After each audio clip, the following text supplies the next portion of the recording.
negara di Amerika Latin, negara kecil yang dikenal dengan pantai indahnya, sepak bola dan gaya hidup sekulernya. Tapi, tahukah Anda, di balik semua itu ada jejak Islam yang tersembunyi. Bagaimana Islam bisa masuk ke negara yang nyaris tidak memiliki hubungan sejarah dengan dunia Muslim? Bagaimana komunitas Muslim di Uruguay bertahan dalam salah satu negara paling sekuler di dunia? Dan yang lebih menarik, bagaimana mungkin Islam tetap eksis di tanah yang konstitusinya hampir menghapus pengaruh agama dari kehidupan sosial dan politik? Inilah kisah Islam di Uruguay, sebuah cerita yang jarang diangkat, penuh perjuangan dan menggambarkan bagaimana keyakinan bisa bertahan di tengah derasnya arus sekularisme. Sekarang kita masuk ke sejarah Uruguay. Wilayah yang kini kita kenal sebagai Uruguay awalnya dihuni oleh suku-suku pribumi seperti Karua, Chana, dan Guarani. Kehidupan mereka yang semi-nomaden berlangsung hingga kedatangan penjelajah Eropa pada abad ke-16. Pada tahun 1516, Juan Díaz de Solís menjadi orang Eropa pertama yang mencapai wilayah ini. Namun ia tewas dalam konflik dengan penduduk asli.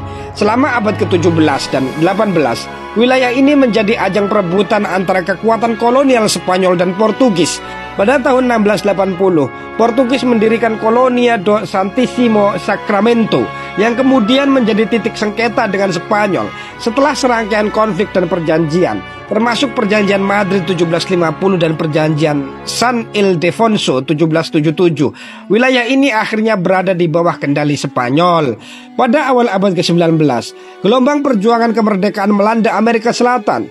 Jose Gervasio Artigas muncul sebagai pahlawan nasional Uruguay, memimpin perlawanan melawan kekuasaan kolonial. Namun, pada tahun 1821, wilayah ini dianeksasi oleh Kekaisaran Brazil dan dinamai Provinsi Cisplatina.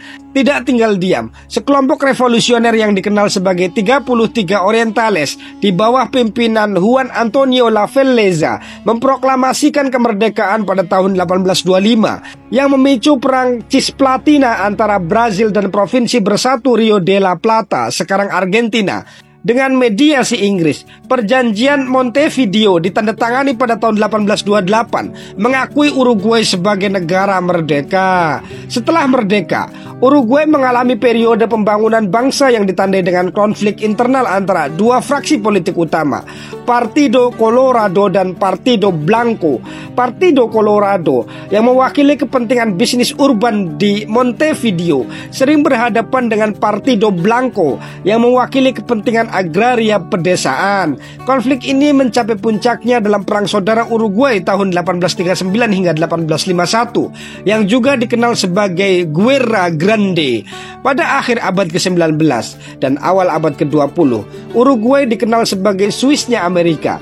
Karena reformasi sosial dan ekonominya yang progresif, negara ini mengadopsi undang-undang perburuhan yang maju, sistem jaminan sosial yang komprehensif, dan pendidikan gratis yang wajib. Namun, periode stabilitas ini terganggu oleh krisis ekonomi pada tahun 1950-an yang mengarah pada periode kediktatoran militer dari tahun 1973 hingga 1985. Setelah kembalinya demokrasi, Uruguay terus memperkuat institusi demokratiknya dan dikenal sebagai salah satu negara paling stabil di Amerika Selatan. Konstitusi Uruguay menegaskan pemisahan antara agama dan negara, menjadikannya negara sekuler. Kebebasan beragama dijamin, memungkinkan setiap individu untuk mempraktekkan keyakinannya tanpa intervensi negara. Negara tidak memiliki agama resmi dan hari-hari libur keagamaan sering dirujuk dengan nama sekuler. Misalnya, Pekan Suci disebut sebagai Pekan Pariwisata. Pendekatan ini mencerminkan komitmen Uruguay terhadap pluralisme dan toleransi beragama. Mayoritas penduduk Uruguay adalah keturunan Eropa, terutama Spanyol dan Italia. Menurut data sekitar 60,8%, penduduk mengidentifikasi diri sebagai Kristen, dengan mayoritas beraliran Katolik Roma. Sekitar 38% penduduk tidak berafiliasi dengan agama apapun. Sementara sisanya menganut berbagai kepercayaan lain termasuk agama Yahudi dan Islam. Lantas bagaimana masuknya Islam di Uruguay dan bagaimana perkembangannya kini? Islam masuk ke Uruguay melalui gelombang emigrasi dari Timur Tengah dan Afrika Utara pada akhir abad ke-19 dan awal abad ke-20. Para imigran ini, meskipun jumlahnya kecil, membawa serta tradisi dan praktek keagamaan mereka. Saat ini diperkirakan terdapat sekitar 1.000 Muslim di Uruguay yang sebagian besar tinggal di Montevideo, Chuy, Rivera, dan Artigas. Muslim merupakan minoritas kecil. Komunitas Muslim di Uruguay memiliki beberapa pusat keagamaan dan budaya. Di Montevideo terdapat 3 pusat Islam utama. Yang pertama, Pusat Kebudayaan Islam Mesir, Centro Egipcio de la Cultura Islamica, didirikan pada tahun 2008 dengan dukungan dari Kedutaan Besar Mesir. Pusat ini berfungsi sebagai masjid dan pusat kebudayaan, menawarkan berbagai kegiatan keagamaan dan pendidikan.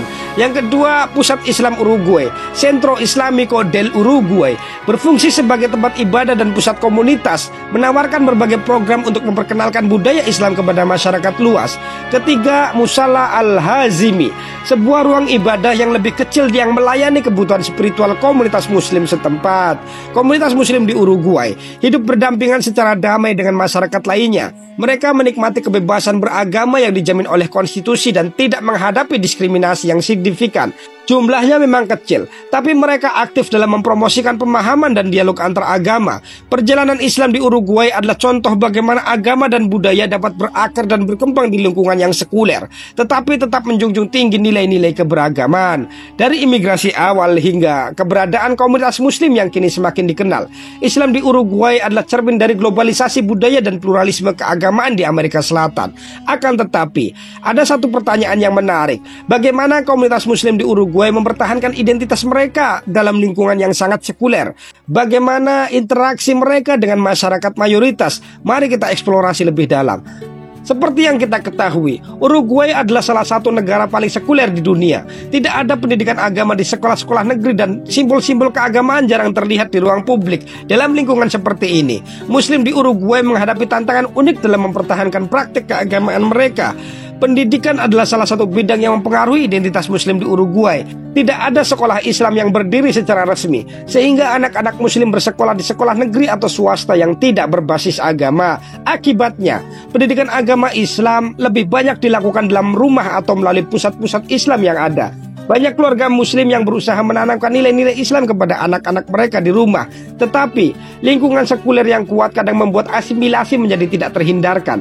Sejarawan dan sosiolog mencatat, generasi muda Muslim di Uruguay cenderung lebih terintegrasi dengan budaya lokal. Dengan sebagian dari mereka tidak lagi menggunakan pakaian khas Muslim atau secara rutin menjalankan ibadah seperti sholat 5 waktu. Salah satu tantangan utama lagi bagi komunitas Muslim di Uruguay adalah akses terhadap makanan halal. Tidak banyak restoran atau toko yang menjual makanan halal, sehingga banyak Muslim mengandalkan produk impor atau memasak sendiri di rumah. Beberapa restoran yang menyediakan makanan halal biasanya adalah milik imigran dari negara-negara Muslim seperti Mesir atau Suriah.